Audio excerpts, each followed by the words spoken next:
இட்லி கடை திரைப்படத்துடைய ட்ரெய்லர் இப்ப ரீசெண்டா தான் ரிலீஸ் பண்ணியிருந்தாங்க. சோ ட்ரெய்லர் வந்து பாத்தீங்கன்னா, உண்மையிலே சூப்பராவே இருந்துச்சுங்க. சோ இந்த ட்ரெய்லர் வச்சே தெரியுது, இந்த திரைப்படம் வந்து ரொம்ப ஓவரான ஸ்டோரி பிளாட்லாம் கிடையாது. ரொம்பவே ஒரு சிம்பிளான ஸ்டோரி லைன்ல தான் இந்த இட்லி கடை திரைப்படம் பாத்தீங்கன்னா இருக்க போகுது. ஆனா அதையே கொஞ்சமா ஓவரா ரிவீல் பண்ணிட்டாங்களோ அப்படிங்கிற மாரியுமே தோணுது. சோ தனுஷ் வந்து பாத்தீங்கன்னா, ராஜ்கிரண் அவர்களுக்கு மகனா வராரு. சோ இவங்களோட ஃபேமிலி வந்து பாத்தீங்கன்னா, ஒரு ஊர்ல ஒரு இட்லி கடை ஒண்ணு இவங்க ஓபன் பண்றாங்க. அந்த ஊர்லயே பாத்தீங்கன்னா, இந்த இட்லி கடை வந்து ரொம்பவே பயங்கரமான ஃபேமஸான ஒரு இட்லி கடையா இருந்துட்டு இருக்கு. சோ இப்ப தனுஷுக்கு வந்து பாத்தீங்கன்னா, இந்த இட்லி கடையில வேலை செய்யறது பிடிக்க மாட்டேங்குது. நம்ம ஏதாச்சும் பெரிய வேலைக்கு போகலாம். இதே செஃப் வேலைக்கு படிச்சு ஒரு பெரிய கம்பெனிக்கு வேலைக்கு போலாம் அப்படிங்கிற மாதிரி நினைக்கிறாரு. சோ அப்படி அவர் படிச்சு செஃப் ஆயிட்டு அதுக்கப்புறமா பாத்தீங்கன்னா சத்யராஜோட கம்பெனிக்கு போய் சேர்றாரு. சோ அந்த ஹோட்டலுக்கு அவருக்கு போன உடனே பாத்தீங்கன்னா சத்யராஜோட ஹோட்டல் வந்து பயங்கர ஃபேமஸ் ஆகுது. சோ சத்யராஜோட பையனா அருண் விஜய் வந்து பாத்தீங்கன்னா வராரு. சோ ஒரு கட்டத்துல தனுஷ் வந்து பாத்தீங்கன்னா இதெல்லாம் வேணாம், நம்ம திரும்பவும் வந்து இட்லி கடைக்கே போயிடலாம் அப்படிங்கிற மாதிரி பிளான் பண்ணி இப்ப மறுபடியும் அவரோட அப்பாவோட தொழிலுக்கு அந்த இட்லி கடைக்கே வராரு. சோ இப்ப பாத்தீங்கன்னா தனுஷ் வந்துட்டு மறுபடியும் இட்லி கடைக்கு போனது அருண் விஜய்க்கு வந்து பிடிக்க மாட்டேங்குது. சோ அதனால இவங்க ரெண்டு பேத்துக்குள்ள பாத்தீங்கன்னா ரிவெஞ்ச் ஒண்ணு வருது.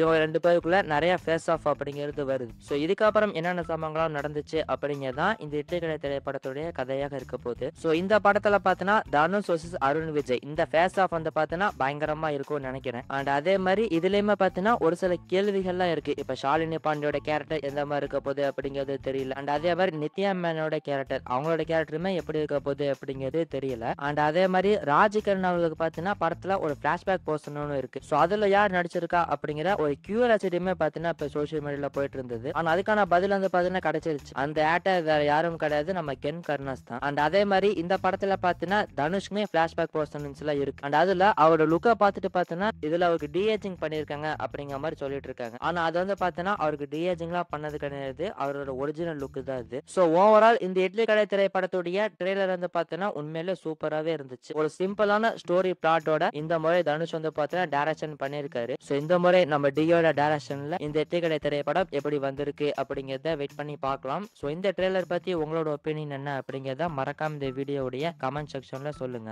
தளபதி விஜயோடைய ஜனநாயகன் திரைப்படத்தை எடுத்துக்கிட்டோம் அப்படின்னா இந்த படத்தை பத்தி டைரக்டர் ஹெச்னத் ஒரு விஷயம் ஒண்ணு சொல்லியிருக்காரு. அதாவது இந்த ஜனநாயகன் திரைப்படம் வந்து பாத்தீங்கன்னா தளபதி அவர்களுக்கு ஒரு பக்காவான ஃபேர்வெல் திரைப்படமா இருக்கும், தளபதி ஃபேன்ஸ்க்குலாம் ஒரு ட்ரீட்டா இருக்கும் அப்படிங்கிற மாதிரி சொல்லியிருக்காரு. அண்ட் ஆல்சோ இந்த படம் வந்து பாத்தீங்கன்னா ஒரு மாஸ் கமர்ஷியல் பிலிமா தான் இருக்கும் அப்படிங்கிற மாதிரி சொல்லியிருக்காரு. அண்ட் நம்ம ஏற்கனவே சொல்லியிருந்தோம் இந்த ஜனநாயகன் திரைப்படத்துடைய ஆடியோ லான்ச் வந்து பாத்தீங்கன்னா டிசம்பர் மந்த் பிளான் பண்ணிருக்காங்க அப்படிங்கறத நம்ம ஏற்கனவே சொல்லியிருக்கோம். அண்ட் ஆல்சோ அந்த ஆடியோ லான்ச் வந்து பாத்தீங்கன்னா மலேசியால நடக்க போகுது அப்படிங்கறதையுமே சொல்லியிருந்தோம். சோ இப்ப ஜனநாயகன் மூவி விட்டு என்ன பிளான் பண்ணிருக்காங்க அப்படின்னு பாத்தீங்கன்னா அந்த ஆடியோ லான்ச் வந்து இன்னுமே கிராண்டா பண்ணலாம், தளபதி அவர்களுக்கு ஒரு ஃபேர்வெல் பார்ட்டி மாதிரி ஒரு கிராண்ட் ஃபேர்வெல் ஈவெண்டா பண்ணலாம் அப்படிங்கிற மாதிரி பிளான் பண்ணிக்கிறதா சொல்லப்படுது. சோ அந்த வகையில ஜனநாயகன் திரைப்படத்துடைய ஆடியோ லான்ச் வந்து பாத்தீங்கன்னா பயங்கர கிராண்டியரா தான் நடக்கும்னு நினைக்கிறேன். சோ இதுக்கான அபிஷியல் அனௌன்ஸ்மெண்ட் இது வருதா அப்படிங்கறத வெயிட் பண்ணி பார்ப்போம். ஆக்டர் பிரபாஸ் உடைய கல்கி பார்ட் 2 திரைப்படத்தை எடுத்துக்கிட்டோம் அப்படின்னு இந்த படத்துக்கான ஷூட்டிங்க அடுத்த மாசத்துல இருந்து ஸ்டார்ட் பண்ண போறாங்க அப்படிங்கிற மாதிரி ஒரு நியூஸ் ஒன்று கிடைச்சிருக்கு.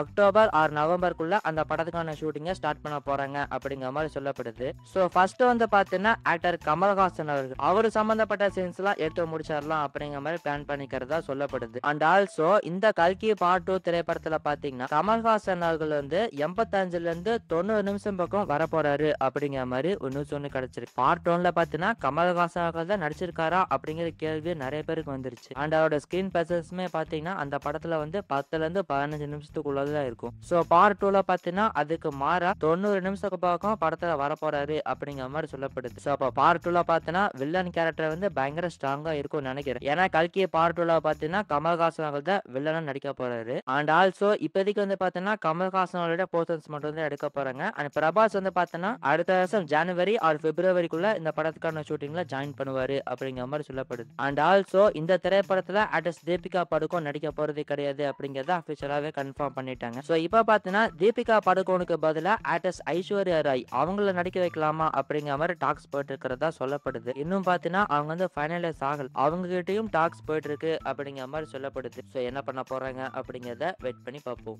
அண்ட் பிரபாஸ் அவர்களுக்கு அடுத்ததான் ரிலீஸ் ஆக போற தி ராஜா சாப் திரைப்படத்தை எடுத்துக்கிட்டோம் அப்படின்னா இந்த வருஷம் டிசம்பர் 5ஆம் தேதி படம் ரிலீஸ் ஆக வேண்டியது இப்ப பாத்தீங்கன்னா அடுத்த வருஷம் பொங்கலுக்கு படத்தை போஸ்ட்போன் பண்ணி வச்சுட்டாங்க. ஆனா இப்ப வரைக்குமே பாத்தீங்கன்னா படம் பொங்கலுக்கு வருதா இல்லையா அப்படிங்கறத கன்ஃபார்ம் பண்ணவே இல்ல. சோ ஏன் இன்னும் அதை கன்ஃபார்ம் பண்ணாம இருக்காங்க அப்படின்னு பார்க்கும்போது இப்ப வர லேட்டஸ்ட் நியூஸ் என்ன அப்படின்னு பாத்தீங்கன்னா இந்த ராஜா சாப் வந்து பொங்கலுக்கு எல்லாருக்குமே வரது டவுட் தான் அப்படிங்கிற மாதிரி சொல்றாங்க. ஸோ அதுக்கான காரணமா என்ன சொல்றாங்க அப்படின்னு பார்த்தீங்கன்னா, இந்த படத்துக்கான ஷூட்டிங் வந்து இன்னுமே கம்ப்ளீட் ஆகல. ஒரு 20ல இருந்து 25 நாள் வரைக்கும் படத்துக்கான ஷூட்டிங் பெண்டிங் இருக்கு அப்படிங்கிற மாதிரி சொல்லப்படுது. ஸோ இது போக இந்த ராஜாசாப் திரைப்படத்துல பார்த்தீங்கன்னா அதிகமான விஎஃப்எக்ஸ் கொண்ட காட்சிகள்லாம் இருக்காமா. ஸோ அதனால இந்த விஎஃப்எக்ஸ் ஒர்க்குமே நிறைய பெண்டிங் இருக்கு. ஸோ அதனால இந்த ராஜாசாப் படம் வந்து அடுத்த வருஷம் பொங்கலுக்கும் வரதுக்கு வாய்ப்பு இல்லை, அதையும் தள்ளி தான் போக போகுது அப்படிங்கிற மாதிரி சொல்லப்படுது. ஸோ பொங்கல்ல இருந்து போஸ்ட்போன் ஆகி எப்ப ரிலீஸ் ஆகலாம் அப்படின்னு பார்க்கும்போது அடுத்த வருஷம் ஏப்ரல் 10ஆம் தேதி ரிலீஸ் ஆகிறதுக்கான வாய்ப்பு இருக்கு அப்படிங்கிற மாதிரி சொல்லப்படுது. ஆனா இது வந்து பார்த்தீங்கன்னா இப்போதைக்கு கன்ஃபார்ம்டு கிடையாது, இப்போ ஒரு பிளான்ல இருக்கிறதா சொல்லப்படுது.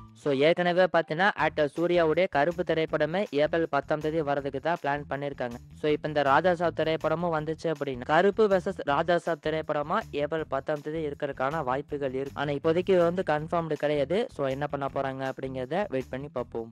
ஆக்டர் கார்த்தியுடைய மார்ஷல் திரைப்படத்தை எடுத்துக்கிட்டோம் அப்படின்னா இந்த படத்துக்கான ஷூட்டிங் வந்து பார்த்தீங்கன்னா போன வாரமே ஸ்டார்ட் பண்ணிட்டாங்க. ஸோ இப்போ பார்த்தீங்கன்னா படத்துடைய ஃபர்ஸ்ட் ஷெடியூல ஸ்டார்ட் பண்ணியிருக்காங்க. இது வந்து பார்த்தீங்கன்னா ஒரு 30 நாள் வரைக்கும் போகும் அப்படிங்கிற மாதிரி சொல்லப்படுது. ஸோ இப்போ கரண்டா பார்த்தீங்கன்னா ஆக்டர் கார்த்தி அண்ட் கல்யாணி பிரியதர்ஷன் இவங்களுடைய காம்பினேஷன் சீன்ஸ் எடுத்துட்டு இருக்காங்க அப்படிங்கிற மாதிரி சொல்லப்படுது. அண்ட் ஆல்சோ நம்ம ஏற்கனவே சொல்லியிருந்த மாதிரி இந்த படம் வந்து 2 பார்ட் ஃபிலிமா தான் வரப்போகுது. அந்த 2 பார்ட்டுமே இப்போ எடுத்துடலாம் அப்படிங்கிற மாதிரி தான் பிளான் பண்ணியிருக்காங்க. அண்ட் ஆல்சோ ஆக்டர் கார்த்தியோட கரியர்லயே ஒரு ஹையஸ்ட் பட்ஜெட் கொண்ட திரைப்படமா இந்த படம் தான் இருக்க போகுது. ஸோ இது போக இந்த மார்ஷல் திரைப்படத்துல பாத்தீங்கன்னா சின்ன பையன் பூவையார் இப்ப அவன் வளர்ந்துனா இவனை வந்து நீங்க மாஸ்டர் திரைப்படத்துல பார்த்து இருந்திருப்பீங்க. நிறைய ஆக்டிங் ஷோஸ் சாங் ஷோஸ்லுமே இவனை பார்த்து இருந்திருப்பீங்க.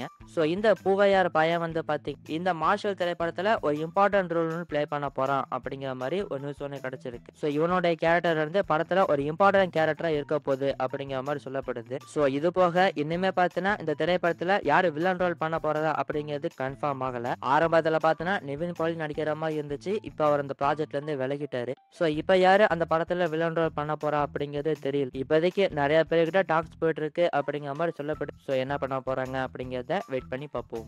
டேரக்டர் சிறுத்தை சிவா கங்குவா படம் எடுத்ததோடு சரி, அதுக்கப்புறம் என்ன ஆனாரு அப்படிங்கிறதே தெரியாம போச்சுங்க. ஒரு காலத்துல எப்படி படங்கள் கொடுத்த சிறுத்தை சிவா இப்ப படமே இல்லாம உட்கார்ந்துருக்காரு. ஸோ இப்ப அவருடைய அடுத்த ப்ராஜெக்ட் பத்தி ஒரு அப்டேட் ஒண்ணு கிடைச்சிருக்கு. ஸோ அந்த வகையில பாத்தீங்கன்னா ஆக்டர் விஜய் சேதுபதி வச்சு அவர் ஒரு படம் பண்ண போறாரு அப்படிங்கிற மாதிரி ஒரு நியூஸ் ஒன்று கிடைச்சிருக்கு. ஸோ இந்த ப்ராஜெக்ட் வந்து பாத்தீங்கன்னா இனிமே ஃபன் இல்ல சாகல, இப்போதைக்கு டாக்ஸ் தான் போயிட்டு இருக்கு அப்படிங்கிற மாதிரி சொல்லப்படுது. ஸோ இப்ப விஜய் சேதுபதி பாத்தீங்கன்னா இந்த ப்ராஜெக்ட்டுக்கு நீங்க பவுண்டர் ஸ்கிரிப்ட் ரெடி பண்ணி கொண்டு வாங்க, அதுக்கப்புறம் நான் கன்ஃபார்ம் பண்ணிட்டு சொல்றேன் அப்படிங்கிற மாதிரி சொல்லியிருக்காரு. அண்ட் இப்ப சிறுத்தை சிவா பாத்தீங்கன்னா அந்த பவுண்டர் ஸ்கிரிப்ட் தான் ரெடி பண்ணிட்டு இருக்காரு அப்படிங்கிற மாதிரி சொல்லப்படுது. ஸோ ஒன்ஸ் அந்த ஸ்கிரிப்ட் வந்து ஃபுல்லா ரெடியான உடனே விஜய் சேதுபதி கிட்டே கொடுப்பாங்க. அவர் கன்ஃபார்ம் பண்ணார்னா இந்த ப்ராஜெக்ட் நடக்கும், அவருக்கு ஓகே இல்லைன்னா அது அவ்வளவுதான். ஸோ என்ன பண்ண போறாங்க அப்படிங்கிறத வெயிட் பண்ணி பார்க்கலாம். அண்ட் இந்த சிறுத்தை சிவா அண்ட் விஜய் சேதுபதி இந்த காம்போ பத்தி உங்களோட ஒப்பீனியன் என்ன அப்படிங்கிறத கமெண்ட்ல சொல்லுங்க. ஆக்டர் பிரதீப் ரங்கநாதனுடைய எல்ஏகே அண்ட் டியூட் இந்த 2 படத்துல எந்த படம் தீபாவளிக்கு வரப்போகுது அப்படிங்கிறது தெரியலங்க. ஸோ டியூட் டீம் வந்து பாத்தீங்கன்னா பேக் டு பேக் அப்டேட்ஸ் வந்து பாத்தீங்கன்னா ரிலீஸ் பண்ணிட்டே இருக்காங்க. ஃபர்ஸ்ட் சிங்கிள் ரிலீஸ் பண்ணாங்க, அதுக்கப்புறமா இப்ப செகண்ட் சிங்கிள் ரிலீஸ் பண்ணிருக்காங்க. ஆனா எல்ஏகே டீம் வந்து பாத்தீங்கன்னா அப்படியே மந்தமா தான் இருக்காங்க. எந்த ஒரு அப்டேட்டுமே பாத்தீங்கன்னா இல்ல. ஒரே ஒரு டீசர் விட்டதோட சரி, அதுக்கப்புறமா எந்த ஒரு அப்டேட்டுமே இல்ல. ஸோ இப்ப வர லேட்டஸ்ட் நியூஸ் என்ன அப்படின்னு பாத்தீங்கன்னா எல்ஏகே திரைப்படம் தான் தீபாவளில இருந்து போஸ்ட்போன் ஆக போகுது. ஸோ அதுக்கான காரணம் உங்க எல்லாருக்குமே தெரிஞ்சதான், அந்த படத்துக்கான ஓடிடி ரேட்ஸ் வந்து இன்னுமே சால்வ் ஆகல. ஸோ அதனால டெஃபினட்டாவே பாத்தீங்கன்னா எல்ஏகே வந்து இந்த தீபாவளிக்கு வரப்போறதே கிடையாது. டியூ திரைப்படம் வந்து டெஃபினட்டாவே தீபாவளிக்கு தான் வரப்போகுது அப்படிங்கிற மாதிரி சொல்லப்படுது. ஸோ இதை பத்தி உங்களோட ஒப்பீனியன் என்ன அப்படிங்கிறத கமெண்ட்ல சொல்லுங்க.